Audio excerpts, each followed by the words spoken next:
Treball de redacció. Ser pare. Els pares diuen que sempre volen el millor pels fills. Que fer de pare és cuidar, educar i estimar els fills. Estar sempre al seu costat.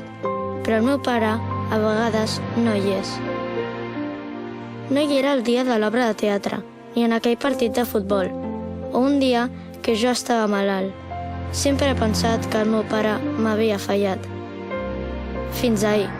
Ahir, el meu millor amic em va dir que la seva mare s'havia fet mal en una excursió pel Pirineu, però el meu pare va estar amb ells i la va ajudar.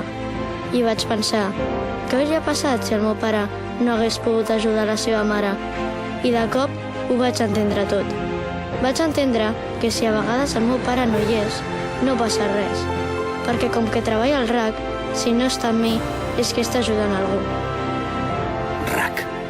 I som per ajudar.